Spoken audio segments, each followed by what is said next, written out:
poorly, probably an understatement, in the first half. Turnovers early, not only live ball turnovers end up in baskets, and they're also really deflating. So I thought that made it really hard on ourselves out of the gate. And then, they're big and long, and they were getting in the paint too. I don't know how many points in the paint they had. It was a lot.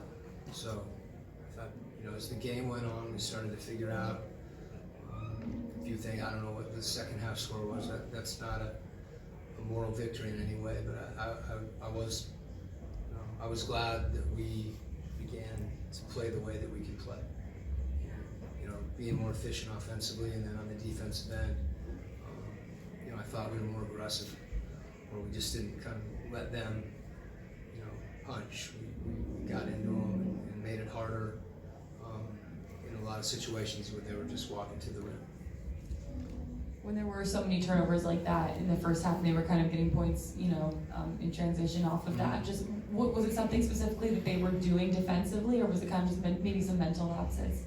Well, I think defensively, they're really long, they're big.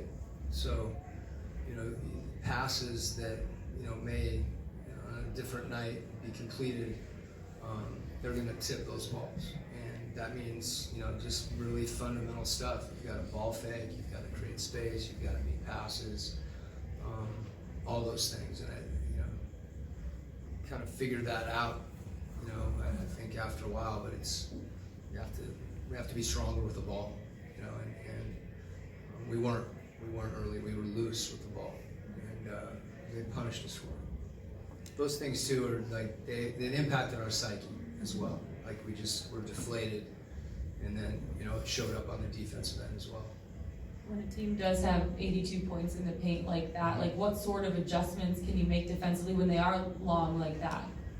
Well, the first thing is, if they're getting to the rim in transition, and obviously you can't defend against a live ball turnover. It's virtually impossible.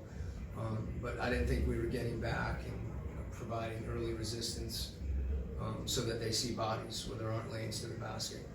And then we did a better job, with unders. That you can't just unders you have to be strong and get into your man, and then if you go under, it has to be at the point of the screen where it's, because you're going under, it doesn't mean that you're not aggressive.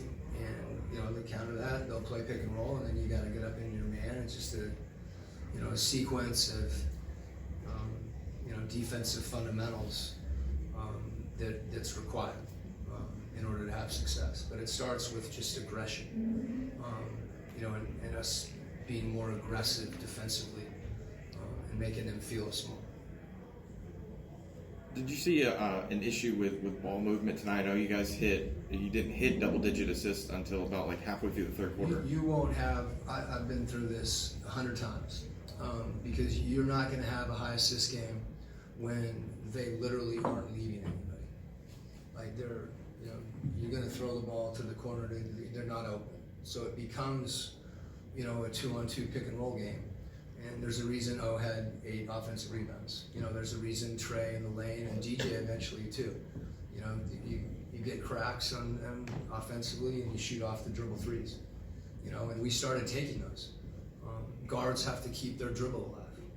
You can't just pull in one dribble and settle. But if you keep your dribble alive, you can eventually get on the rim. Or eventually they'll pull in, and then you may have a kick to the corner. You have to, I don't know what we were from 3, but you have to make a shot to get an assist too. So that has something to do with it. If you're 1 for 13, I think we were at halftime. Hopefully we can get 4 more assists. But it's a good question. I get it, but that's the way you have to attack a team that's playing in pick and roll like that. And we have, we have some guys that can do that. They had to kind of figure it out as the game went on. I was glad DJ, really picked it up in the second half. And he started making some of those plays as well.